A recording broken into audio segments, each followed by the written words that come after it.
بسم اللہ الرحمن الرحیم۔ حضرت سلیمان علیہ السلام اور ملکہ سبا بلقیس کی کہانی۔ ملکہ سبا بلقیس کے بارے میں بیان کرنے سے پہلے ایک چھوٹا سا تعارف حضرت سلیمان علیہ السلام کے بارے میں جاننا ضروری ہے۔ حضرت سلیمان علیہ السلام اپنے والد داؤد علیہ السلام کے بعد بنی اسرائیل کے بادشاہ بنے اور انہیں نبوت عطا ہوئی۔ آپ نے اللہ سے دعا مانگی تھی کہ آپ کو ایسی حکومت عطا کی جائے جو آج سے پہلے کسی کو نہ ملی ہو اور نہ آئندہ ملے۔ اللہ تعالیٰ نے ان کی دعا قبول فرما لی اور اللہ تعالیٰ نے آپ کو ہوا، جنات، پرندوں اور جانوروں تک بے حکمرانی عطا کی۔ آپ پرندوں اور جانوروں کی بولیاں سمجھ لیتے تھے۔ جنات آپ کے حکم سے عمارات بناتے، سمندر سے موتی نکال کر لاتے اور ہر وقت دست بستہ آپ کے دربار میں کھڑے رہتے۔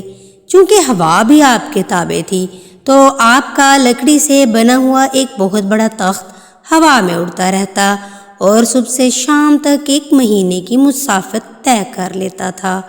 حضرت سلیمان علیہ السلام نے فلسطین کے شہر یروشلم کے مشرقی حصے میں ایک عمارت تعمیر کی جسے تاریخ میں ہیکل سلیمانی کے نام سے جانا جاتا ہے۔ اس عمارت کا بنیادی مقصد عبادت اور تابوت سکینہ کے لیے ایک محفوظ جگہ مہیا کرنا تھا۔ تابوت سکینہ نامی یہ مقدس صندوق جو حضرت آدم علیہ السلام کو دیا گیا تھا اور ان سے ہوتا ہوا حضرت سلیمان علیہ السلام تک پہنچا۔ اس میں مختلف انبیاء کرام علیہم السلام کے تبرکات، حضرت موسیٰ علیہ السلام کا عصا اور تورات کا اصلی نسخہ رکھا ہوا تھا۔ یہ عمارت حضرت سلیمان علیہ السلام نے جنات سے تعمیر کرائی جو دور دراز پہاڑوں سے بڑی بڑی چٹانیں اٹھا کر لائے اور پھر گہرے سمندروں سے موتی نکال کر اس کی تزئین و آرائش کی۔ چونکہ یہ عمارت بنی اسرائیل کے نبی نے تعمیر کی تھی اور اس کے اندر تابوت سکینہ بھی رکھا ہوا تھا، یہی وجہ تھی کہ اسرائیلی قوم کے نزدیک یہ ایک متبرک ترین عبادت گاہ کا درجہ حاصل کر گئی۔ لیکن جب یہودیوں نے حسب عادت دوسری قوموں کو تنگ کرنا شروع کیا تو بابل عراق کے بادشاہ بخت نصر نے یروشلم پر چڑھائی کر کے نہ صرف شہر کی اینٹ سے اینٹ بجا دی بلکہ ہزاروں یہودیوں کو تہو تیغ کرنے کے ساتھ ساتھ ہیکل سلیمانی کو تباہ کر کے تابوت سکینہ اپنے ساتھ بابل لے گیا۔ ناظرین کرام، یاد رہے کہ یہ ہیکل 2 بار تعمیر ہوا اور 2 بار ہی شاہ بابل بخت نصر اور پھر رومیوں کے ہاتھوں تباہ ہوا۔ یہ سب واقعات قبل از اسلام کے ہیں۔ تاریخ کی گہرائی میں جائیں تو علم ہوتا ہے کہ سب سے پہلے حضرت سلیمان علیہ السلام کے جد امجد حضرت یعقوب علیہ السلام نے اس جگہ مسجد تعمیر کر کے اللہ کی عبادت شروع کی تھی اور اس کے بعد حضرت سلیمان علیہ السلام نے اسے دوبارہ تعمیر کرایا۔ یہودی اسے ہیکل سلیمانی تو ہم مسلمان مسجد اقصی کہتے ہیں کیونکہ واقعہ معراج النبی صلی اللہ علیہ وآلہ وسلم کی مناسبت سے سورۃ اسراء میں اسے یہ نام مسجد اقصی دیا گیا۔ چلیں اب چلتے ہیں حضرت سلیمان علیہ السلام اور ملکہ سبا بلقیس کی کہانی پر۔ ملک یمن کے پاس ایک قبیلہ آباد تھا جس کا نام سبا تھا۔ یہاں کے لوگ سورج کی پوجا کرتے تھے اور ان کی حکمران ایک نہایت خوبصورت خوبرو ملکہ سبا بلقیس تھی۔ ایک دن کا واقعہ ہے کہ حضرت سلیمان علیہ السلام ایک مہم پر تھے۔ انہوں نے دربار لگایا سب سپہ سالاروں سے رپورٹ لینے کے لیے۔ جن و انس، جانور اور پرندے سب کے سب حاضر ہوئے مگر ان کا چہیتا پرندہ ہدہد غائب تھا۔ آپ نے پوچھا ہدہد کہاں ہے؟ پر وہ نظر نہ آیا تو سلیمان علیہ السلام نے فرمایا ایسے موقع پر ہدہد کا غائب ہونا بڑا جرم ہے۔ اگر وہ اپنی غیر حاضری کی معقول وجہ پیش نہ کر سکا تو اسے ذبح کر دیا جائے گا۔ ابھی یہ گفتگو ہو رہی تھی کہ ہدہد حاضر ہو گیا۔ اور تم کہاں تھے؟ پوچھا گیا۔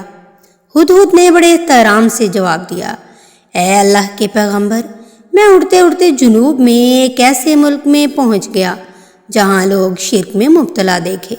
وہ سورج کی پوجا کرتے، ان کی ملکہ بڑی شان و شوکت والی اور ایک عظیم الشان تخت کی مالکہ ہے، اور وہ بھی سورج کی پوجا کرتی ہے۔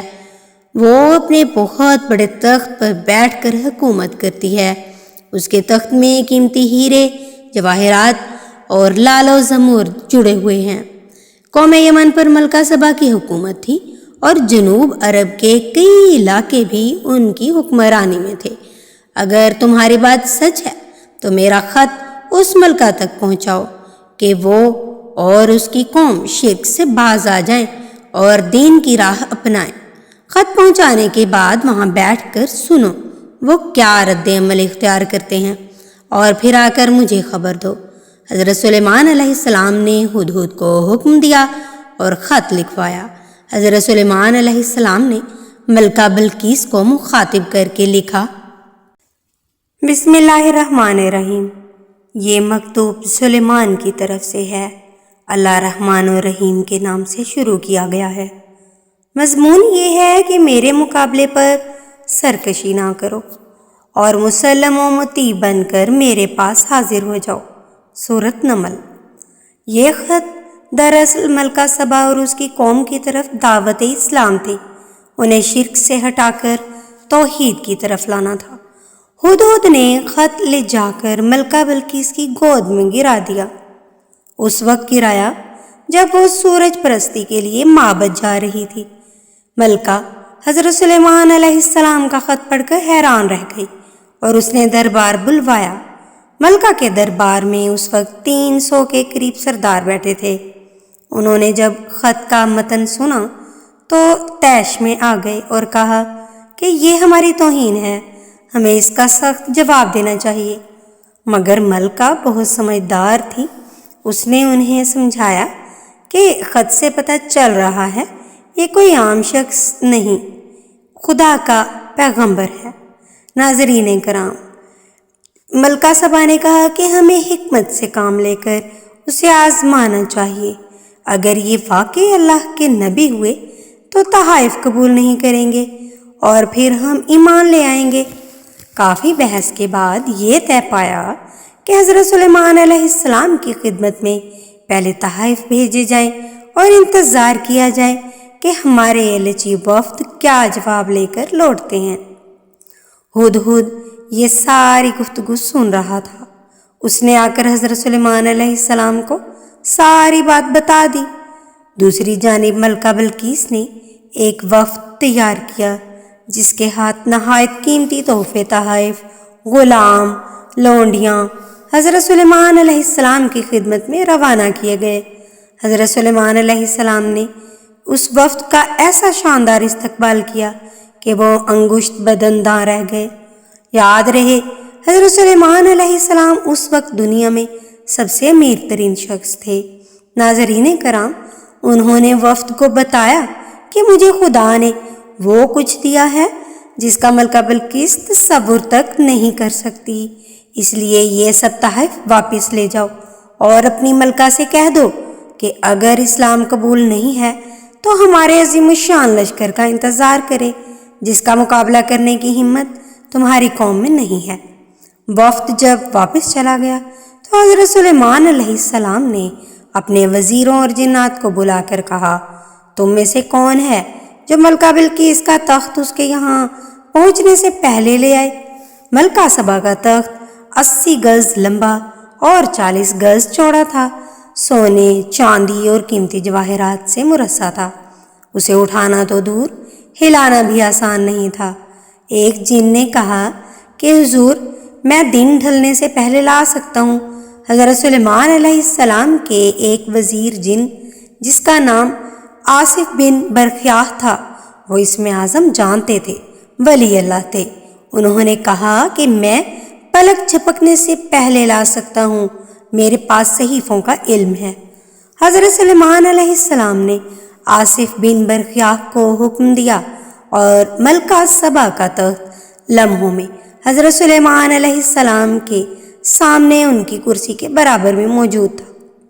حضرت سلیمان علیہ السلام نے تخت حاضر ہو جانے کے بعد اس پر لگے ہیرے، جواہرات اور دیگر قیمتی اشیاء کو ہٹانے کا حکم دیا تاکہ اس کی شناخت باقی نہ رہے اور ملکہ کا امتحان لیا جا سکے۔ جب ملکہ حضرت سلیمان علیہ السلام کی سلطنت میں حاضر ہوئی تو اس کا پرتپاک استقبال ہوا۔ اسے ایسے محل میں لے جایا گیا جس کا فرش ایک مخصوص شیشے کا بنا ہوا تھا، جسے دیکھ کر گمان ہوتا تھا کہ شاید پانی کا چھوٹا سا تالاب ہے۔ لہٰذا جب ملکہ اس محل میں داخل ہوئی تو فریب نظر کا شکار ہو کر اپنے لمبے شاہی لباس کو دونوں ہاتھوں سے اوپر کر لیا تاکہ بھیگ نہ جائے، لیکن فرش پر قدم رکھنے کے بعد ملکہ کو یہ جان کر حیرت اور شرم ساری محسوس ہوئی کہ یہ پانی نہیں بلکہ فرش پہ لگے شیشے کا عکس ہے۔ ملکہ بلقیس کو جب اس کا تخت دکھایا گیا جس کی شکل بظاہر تبدیل کر دی گئی تھی، مگر وہ اپنی ذہانت سے تخت کو پہچان گئی اور حیران رہ گئی کہ وہ اپنا تخت سخت حفاظتی پہرہ میں چھوڑ کر آئی تھی۔ اسے اس بات کا یقین ہو گیا کہ جو شخص اس کے اتنے بھاری بھرکم تخت کو اتنی کم مدت میں یمن سے 1500 میل دور یروشلم کے شہر لا سکتا ہے تو وہ یقیناً خدا کا پیغمبر ہے۔ یہ سب معجزات دیکھ کر وہ اور اس کے تمام لشکری حضرت سلیمان علیہ السلام کے ہاتھ پر مسلمان ہوئے اور کفر و شرک کی دنیا چھوڑ کر توحید کا پرچم تھاما اور یمن اور جنوبی عرب میں اسلام پھیل گیا۔ مزید اچھی ویڈیوز دیکھنے کے لیے دیکھتے رہیے ZP وائس چینل کو سبسکرائب کر لیجئے، ویڈیو کو دوستوں کے ساتھ شیئر کیجئے اور لائک کیجئے۔ اگلی ویڈیو تک مجھے دیجیے اجازت، اپنا بہت سا خیال رکھیے، اللہ حافظ۔